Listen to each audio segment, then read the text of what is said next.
خوبصورت ہے، وہ نوجوان خوبصورت ہے۔ آقا میں اس کی خوبصورتی دیکھ کر اپنے آپ کو روک نہ سکا اور میں اس سے اپنا کالا منہ کر بیٹھا۔ میں کیا کر بیٹھا؟ میں گناہ کر بیٹھا۔ میرے آقا غصے میں ہو گئے، کہا او نکل جاؤ میرے حجرے سے، اتنا بڑا گناہ کر کے آئے ہو، کہیں تمہارے گناہ کی وجہ سے اللہ یہاں پر عذاب نہ بھیج دے۔ کہنے کا مطلب کیا؟ میرے بھائی خالی مسلم بیٹیوں کی عزت نہیں، بلکہ اگر کوئی غیر مسلم بھی بیٹی ہے وہ بھی ہماری عزت ہے، وہ بھی میری اور آپ کی عزت ہے۔ کیا ہوا اگر وہ اللہ کو نہیں مانتے؟ کیا ہوا اگر وہ نبی کو نہیں مانتے؟ لیکن میرے بھائی جیسے عزت میری اور آپ کی بیٹیوں کی ہے، میری اور آپ کی بہنوں کی ہے، اس طرح میں اور آپ یہ نہ سمجھیں جو ایمان کو نہیں مانتے، جو اللہ کو نہیں مانتے، ان کی کوئی عزت نہیں ہے۔ نہ میرے بھائی، جس طرح میری اور آپ کی بہنوں کی بیٹیوں کی عزت ہے، اسی طرح غیروں کی بہنیں اور بیٹیاں وہ بھی میری اور آپ کی بہنیں اور بیٹیاں ہیں۔ اللہ کے نبی غصے میں ہو گئے، جاؤ نکل جاؤ، باہر ہو جاؤ۔ چنانچہ میرے اور آپ کے آقا اس کو ڈانٹ کر کے بھگاتے ہیں، چلے جاؤ یہاں سے، کہیں تمہاری وجہ سے ہمارے اس حجرے پر عذاب نہ آ جائے، یہاں عذاب میں ہم اور سارے مبتلا نہ ہو جائیں۔ وہ نوجوان روتا ہوا، وہ نوجوان گھبراتا ہوا، ہاں مکے کی گلیوں کو، مدینے کی گلیوں کو چھوڑ کر کے، ہاں تمام لوگوں کو چھوڑ کر، ہاں عرب کے پہاڑوں کے اندر چلا جاتا ہے۔ کسی کو معلوم نہیں کہاں گیا، نبی نہیں جانتے کہاں گیا، یہاں تک کہ صحابی کوئی نہیں جانتا کہاں گیا، اور وہ اللہ کا بندہ پہاڑوں کی غاروں میں جا کر کے اللہ کے سامنے رونا شروع کر دیتا ہے اور کہتا ہے اللہ، اور کہتا ہے میرے اللہ، ہاں لوگوں نے بھگا دیا ہے، اللہ کے نبی نے بھی کہہ دیا کہ تمہارا گناہ معاف ہونے والا نہیں ہے، اے اللہ میں تیرے دربار کے اندر آیا ہوں، کیا میرا گناہ معاف نہیں ہوگا؟ روزانہ روتا رہا، روزانہ تڑپتا رہا، اللہ کے سامنے آنسو بہاتا رہا، یہاں تک کہ روتے ہوئے اس کو 40 دن ہو گئے، یہاں تک کہ روتے ہوئے 40 دن مکمل ہو گئے۔ میرے اللہ کی دریا رحمت جوش میں آئی، حضرت جبرائیل کو بھیجا، اللہ کے نبی کے پاس جاؤ اور جا کر کے معلوم کرو، اے نبی جی بتلاؤ، ہاں عزت دینے والے آپ ہیں یا ہم ہیں؟ میرا آقا کہتے ہیں آپ ہیں، بتاؤ روزی روٹی دینے والے آپ ہیں یا ہم ہیں؟ اللہ کے نبی کہتے ہیں اللہ جی آپ ہیں، بتاؤ گناہوں کو معاف کرنے والے آپ ہیں یا ہم ہیں؟ اللہ کے نبی نے فرمایا اللہ وہ بھی آپ ہیں۔ چنانچہ جب میرے اللہ نے یہ سنا، میرے اللہ نے ارشاد فرمایا، اے نبی جی تم نے کیسے سوچ لیا کہ ہم اس گناہگار کو معاف نہیں کریں گے؟ جاؤ وہ فلاں غار میں رو رہا ہے، اپنے کسی صحابی کو بھیجو اور اس سے جا کر کے کہو کہ ہم نے اس کے گناہ کو معاف کر دیا ہے، ہم نے اس کے گناہ کو معاف کر دیا ہے۔ نوجوانوں میں اور آپ کیوں یہ سوچتے ہیں کہ اللہ مجھے اور آپ کو معاف نہیں کرے گا؟ میرے اور آپ کے دلوں میں یہ خیال کہاں سے آیا کہ مجھے اور آپ کو اللہ معاف نہیں کرے گا؟ ارے اس نے بڑے بڑے گناہگاروں کو معاف کیا، بڑے بڑے خطا کاروں کو معاف کیا، لیکن اگر میں اور آپ پھر گفتگو اپنی دہرانے چلا، پھر اپنی بات کو دہرانے چلا، اگر میں اور آپ چاہتے ہیں کہ اس زمین کے حکمراں ہو جائیں، میں اور آپ چاہتے ہیں یہ پوری دنیا اور اس کے لوگ مجھ سے اور آپ سے گھبرانے لگیں، تو مجھے اور آپ کو چاہیے کہ میں اور آپ اپنے اللہ سے ڈریں، میں اور آپ اپنے اللہ کے سامنے راتوں کی تنہائیوں میں آنسو بہائیں، راتوں کے اندھیروں میں اپنے آنسو بہائیں۔ اگر ایک بھی آنسو نکل گیا، یاد رکھنا اگر زمین پر ایک بھی سجدہ نہ کیا، رب کعبہ کی قسم میرا اللہ مجھے اور آپ کو معاف کرنے کے لیے تیار ہے۔ ایک مرتبہ توبہ تو کریں۔ میں اپنی بہنوں سے کہنے چلا، میں اپنی بہنوں سے کہنے چلا، میں اپنی ماؤں سے کہنے چلا، ارے یہ نہ سمجھنا کہ صرف محنت کر کے لوگ ہی اللہ کے قریب ہو سکتے ہیں، لوگ ہی اللہ کے ولی بن سکتے ہیں۔ نہ میری بہنوں، اگر تم بھی توبہ کرو گی، اگر تم بھی اللہ کے سامنے اپنے آنسوؤں کو بہاؤ گی، اگر تم بھی اللہ کے سامنے معافی کو مانگو گی، تو اللہ تمہیں بھی اپنے قریب کرے گا، اللہ تمہیں بھی اپنی ولیہ بنا لے گا۔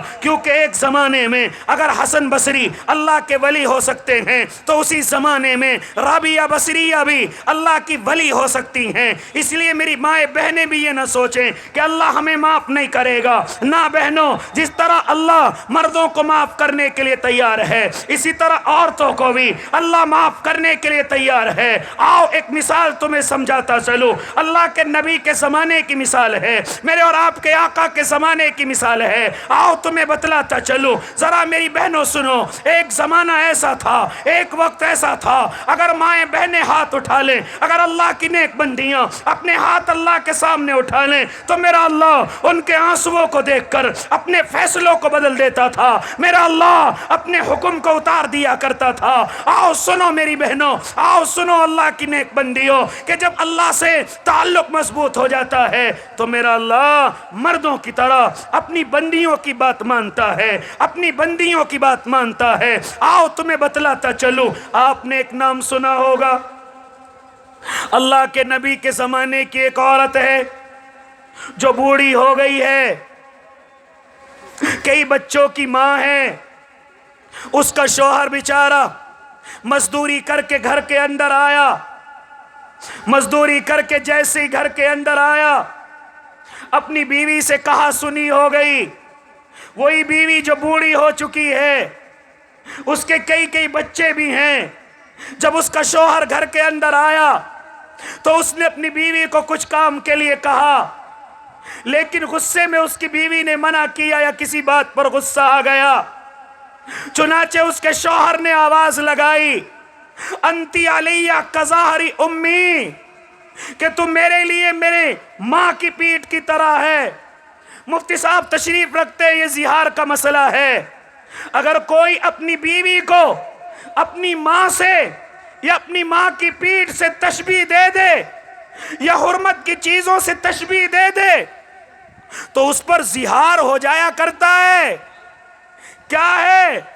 نکاح کی کوئی صورت نہیں، بیوی نکاح سے نکل جاتی ہے۔ اللہ کے نبی کے اس زمانے میں اگر کوئی اپنی عورت سے زہار کر لیا کرتا تھا تو کوئی صورت نہ تھی، کوئی صورت نہ تھی کہ نکاح کے اندر واپس آ جائے۔ چنانچہ اس صحابی نے اپنی بیوی کو کہہ دیا، انتی علیہ کظہر امی، کہ تم میرے لیے میری ماں کی پیٹھ کی طرح ہے۔ زہار کر بیٹھا، یعنی کہ بیوی اس کے نکاح سے نکل گئی، اب کوئی صورت نہیں ہے بیوی کو نکاح کے اندر لانے کی۔ لیکن بیوی گھبرائی، بیوی کے اندر ڈر پیدا ہوا، میں اب کیسے رہوں گی، میرے بچے کیسے رہیں گے، میرے شوہر نے مجھے اپنے نکاح سے نکال دیا ہے، کوئی صورت اب نکاح کی نہیں ہے۔ میرے بھائی، آج تو زمانہ ایسا ہو گیا، آج تو وقت ایسا ہو گیا کہ لڑائی ہوتی ہیں اپنی بیویوں کو طلاق تک دے دیتے ہیں، لیکن پھر کہتے کوئی سننے والا نہیں، کسی نے دیکھا نہیں، بیویاں بھی ایسی رہ رہی ہوتی ہیں اور شوہر کو بھی کوئی پرواہ نہیں ہے، حالانکہ وہ طلاق کے بعد اگر میاں بیوی رہتے ہیں تو میاں بیوی نہیں ہے، وہ اجنبی ہیں۔ معلوم کر لینا مفتی صاحب سے کہ وہ پھر نکاح نہیں، وہ زنا ہو جاتا ہے، پوری زندگی زنا رہتا ہے۔ کیا فرمایا تھا میرے آقا نے، کیا فرمایا تھا کہ قرب قیامت میں ایک زمانہ آئے گا شوہر اپنی بیویوں سے زنا کریں گے۔ حدیث سمجھ نہیں آئی، اللہ کے نبی بات سمجھ نہیں آئی کہ شوہر اپنی بیویوں سے زنا کیسے کریں گے، تو جواب ان کا علماء نے دیا، جواب علماء نے دیا کہ کچھ شوہر ایسے ہوں گے جو اپنی بیویوں کو طلاق دے چکے ہوں گے، لیکن نہ بیوی کو پرواہ ہے نہ شوہر کو پرواہ ہے، اور دونوں ایسی زندگی گزار رہے ہیں کہ سمجھتے کسی نے سنا نہیں، سمجھتے کسی نے دیکھا نہیں۔ میرے بھائی، کوئی دیکھے یا نہ دیکھے، سنے یا نہ سنے، لیکن میرے اللہ نے سنا بھی ہے اور دیکھا بھی ہے، اور یاد رکھنا وہ جب تک دنیا میں رہیں گے زنا کرتے رہیں گے۔ یہ قیامت کی نشانیوں میں سے ایک نشانی۔ لیکن صحابیاں ہیں، جیسے ان کے شوہر نے زہار کیا فوراً تڑپ گئی اور کہنے لگی، او شوہر یہ کیا کر دیا، میرے بچوں کا کیا ہوگا، میری اس بوڑھی عمر کا کیا ہوگا، تم نے مجھے اپنے نکاح سے نکال دیا، اب میرا کیا ہوگا؟ لیکن شوہر پچھتا رہا ہے، پچھتانے سے کوئی فائدہ نہیں، جب طلاق کے لفظ زبان سے نکل جائے پھر پچھتاتے رہو، پچھتانے سے کوئی فائدہ نہیں۔ اب تو بیوی نکاح سے نکل چکی ہے، چنانچہ وہ بیوی بھی پچھتائی اور رونے لگی، اور روتے ہوئے سیدھی اللہ کے نبی کے دربار میں پہنچی، اور جا کر کے حضرت عائشہ فرماتی ہیں کہ جب وہ بوڑھی اماں ہمارے گھر کے اندر داخل ہوئی، ہاں میں اس وقت میں اللہ کے نبی کے بالوں میں کنگھا کر رہی ہوں، اللہ کے نبی کے بالوں کو سیدھا کر رہی ہوں، میں نے دیکھا کہ ایک بوڑھی عورت گھر کے اندر داخل ہوئی اور کہا اللہ کے نبی میرے اوپر ظلم ہو گیا، اللہ کے نبی میرے اوپر میرے شوہر نے ظلم کیا۔ کہا کیا ہوا؟ کہا میرے شوہر نے مجھ سے زہار کر لیا ہے، مجھے اپنے نکاح سے نکال دیا ہے، اب کوئی صورت نہیں ہے کہ میں اس کے نکاح کے اندر جاؤں۔ اے اللہ کے نبی کوئی حل تلاش کرو، اے اللہ کے نبی کوئی حل بتاؤ تاکہ میں اپنے شوہر کے نکاح میں جاؤں، تاکہ میں اپنے بچوں کو پال پوس سکوں۔ اس بڑھاپے کی حالت میں مجھے کون دیکھے گا؟ میرے بچوں کو کون دیکھا گا؟ اس لیے اللہ کے نبی میرے لیے کوئی حل تلاش کرو۔ چونکہ کوئی وحی اتر کر کے نہیں آئی، میرے آقا فرمانے لگے اماں میں اس میں کچھ نہیں کر سکتا، کیونکہ فیصلہ یہی ہے کہ اب آپ اپنے شوہر کے نکاح میں نہیں جا سکتی، آپ اپنے شوہر کے نکاح میں داخل نہیں ہو سکتی۔ چنانچہ وہ عورت رونے لگی، اللہ کے نبی نے کہا کوئی حکم نہیں۔ چنانچہ جب دیکھا کہ اللہ کے نبی کوئی حکم نہیں دیتے، اس نے کہا اللہ کے نبی آپ نے بھی منع کر دیا اور دنیا کے لوگوں نے بھی منع کر دیا، اب میں یہ فیصلہ اپنے اللہ کے سامنے رکھوں گی، اپنی اللہ کی عدالت میں رکھوں گی۔ چنانچہ اس عورت نے ہاتھ اٹھائے اور کہا اے اللہ فیصلہ اتار دیجئے اور فیصلہ میرے حق میں اتار دیجئے۔ یعنی ایک تو یہ کہہ رہی ہیں اللہ فیصلہ اتاریے، اور دوسری بات یہ کہہ رہی ہیں اللہ فیصلہ میرے حق میں اتاریے۔ چنانچہ یہ دو باتیں اللہ کی یہ نیک بندی اللہ کے سامنے کر رہی ہیں اور کہہ رہی ہیں اللہ تمہیں فیصلہ اتارنا ہوگا اور فیصلہ بھی میرے حق میں اتارنا ہوگا۔ چنانچہ رونا شروع کیا، ادھر اس کے آنسو نکلے، ادھر اللہ کے نبی پر وحی کا سلسلہ شروع ہو گیا۔ حضرت عائشہ کہتی ہیں، حضرت عائشہ فرماتی ہیں کہ اللہ کے نبی پر وحی آنی شروع ہو گئی، میرے آقا میری ران پر لیٹنا شروع ہو گئے، یہاں تک کہ اتنا وزن ہو گیا اللہ کے نبی کو پسینہ آ گیا، اللہ کے نبی کانپ گئے۔ ادھر وہ عورت ہاتھ اٹھائے ہوئے ہے، حضرت عائشہ کہتی ہیں او اللہ کی بندی رک جاؤ، اللہ کے نبی پر وحی اتر رہی ہے، اللہ کے نبی پر وحی کا سلسلہ شروع ہو چکا ہے، اے اللہ کی بندی اپنے ہاتھوں کو روک لو، اپنے ہاتھوں کو ہٹا لو۔ چنانچہ اللہ کے نبی جیسی وحی کا سلسلہ ختم ہوا اور یہ نورانی چہرہ زلفوں سے باہر آیا، ہاں اللہ کے نبی نے خبر سنائی، مسکرائے قد سمع اللہ قول التی تجادلک فی زوجها وتشتکی الی اللہ واللہ یسمع تحاورکما ان اللہ سمیع بصیر۔ اے اللہ کی بندی مبارک ہو، اللہ نے فیصلہ اتار دیا اور فیصلہ تیرے حق میں اتار دیا ہے۔ اللہ نے کیا کر دیا؟ فیصلہ اتار دیا، اور فیصلہ بھی اللہ کی بندی تیرے حق میں اتار دیا ہے، لہٰذا تجھے خوش ہو جانا چاہیے، لہٰذا تجھے اللہ کی نیک بندی اللہ کا شکریہ ادا کرنا چاہیے۔ تو میں اپنی بہنوں سے بات کہنے چلا، میں اپنی بہنوں سے گفتگو کرنے چلا کہ جس طرح اللہ اپنے مردوں کو، اپنے ان نیک بندوں کو ان کی توبہ پر معاف کر سکتا ہے، اللہ تمہیں بھی معاف کر سکتا ہے۔ اگر مرد اللہ کا ولی بن سکتا ہے تو عورت بھی اللہ کی ولیہ بن سکتی ہے۔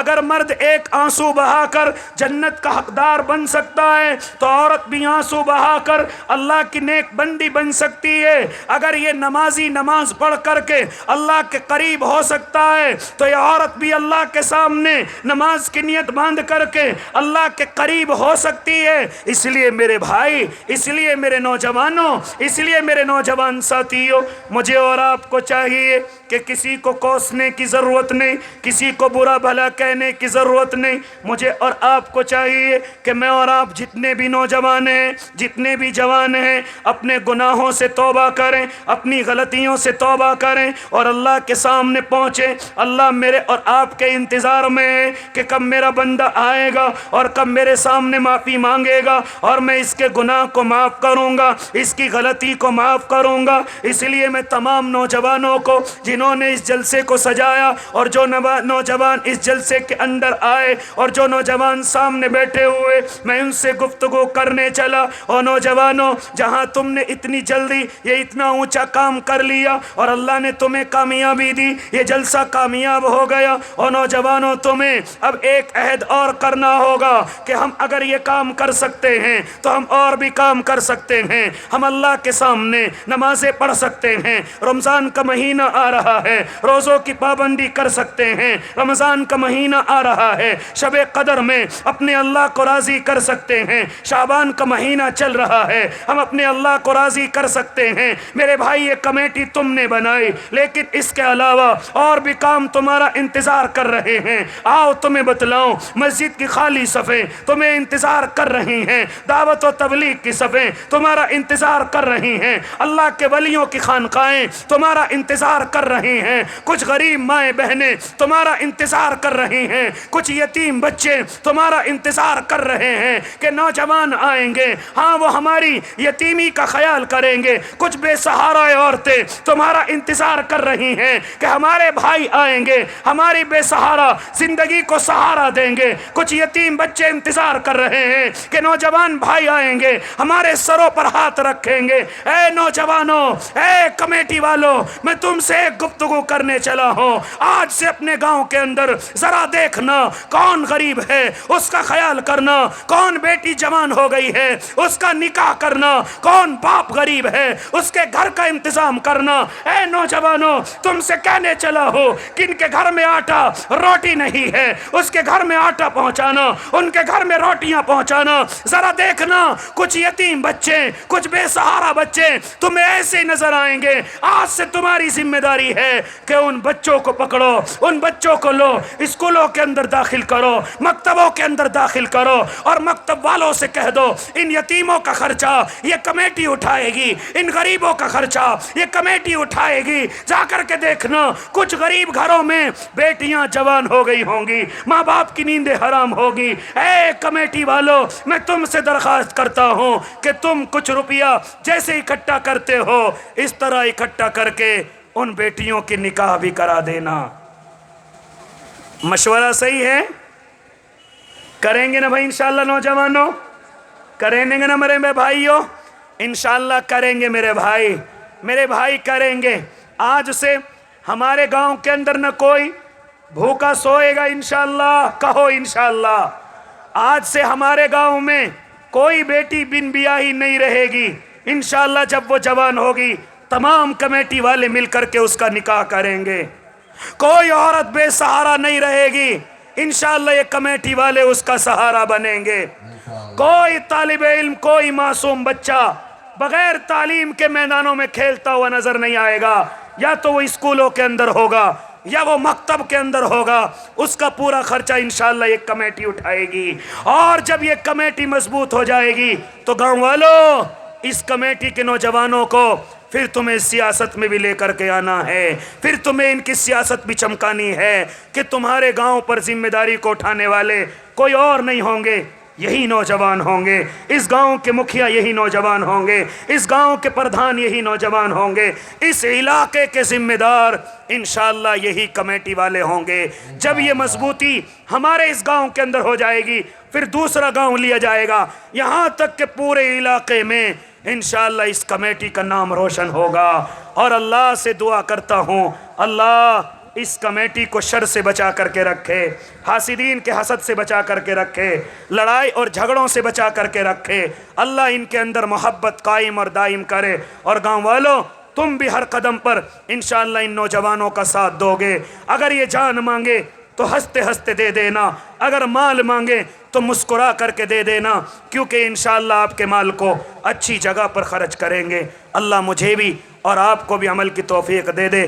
کچھ کہا سننے میں غلطی ہو گئی، آپ سے معافی کی اور اللہ سے معافی کی درخواست کرتا ہوں۔ آمین وآخر دعواہم ان الحمدللہ رب العالمین۔ ماشاءاللہ، میں مہمان کا تہ دل سے شکر ادا کرتا ہوں۔